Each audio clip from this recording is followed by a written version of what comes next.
you can imagine that being in the Army was a depressing experience. Admittedly, I wasn't in Vietnam with 500,000 other guys.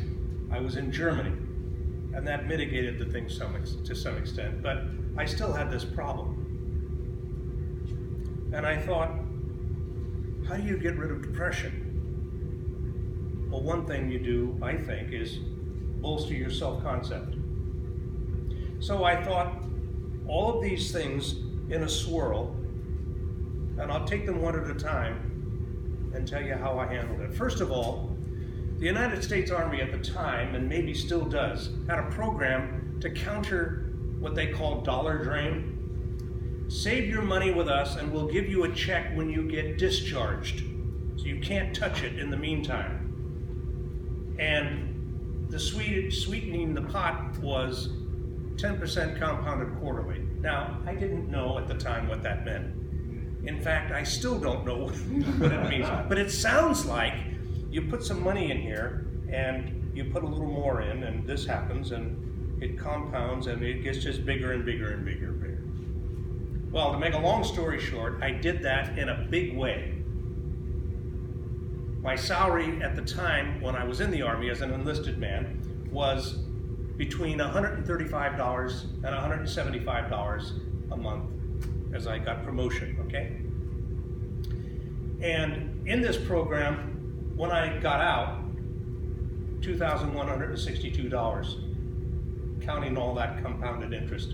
I parked it in the stock market for 7 years, and later on, 2 weeks before my wife and I actually got married, it served as a deposit at $2,800 on a 6,700 pound house, which is roughly $16,000, Cracker Box in Dublin, Ireland. So that was part of the good news. The other part was how am I going to make up for that missed income? And I had already decided to teach piano lessons because I had already done that.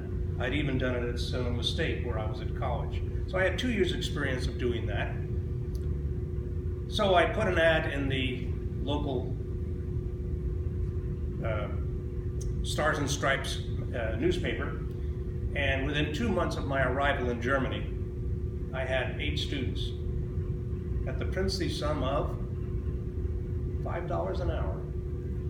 Now, by comparison, $5 would buy you 2 cartons of Marlboros. I know that because I smoked for a time.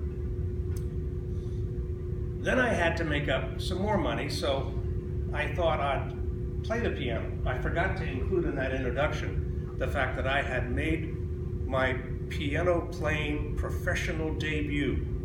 Wait for it. Playing background music for the annual dinner put on by the Pengrove Parent Teachers Association. And my pay was a free dinner. Well, I already had a dinner with the Army, so I didn't need free dinner. I just wanted the money. So I went along to my favorite officers club right there on the post where I was stationed. And I said to the sergeant in charge, how would you like live background piano music during happy hour on Friday, 6 to 10? And the guy said, you're American and you play the piano? Really? How much do you charge? And I said, $5 an hour. That was so easy that I went along to another nearby officers club, there are lots of them around in Germany, and I said the same thing about Saturday night. Really? How much do you charge? And I thought, why not go for broke? So I went to a third one for Sunday afternoon. What do you charge? I was bringing in $20 from teaching and $60 from playing. And I was chasing up to $175 in missed Army income. You do the math. Now,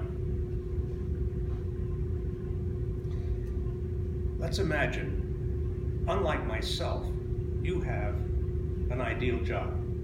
My job in the Army was not ideal. It was exactly the opposite. But let's suppose you've got your dream job, the kind of job where you do it anyway, but they pay you. And then let's imagine further that you go the next step.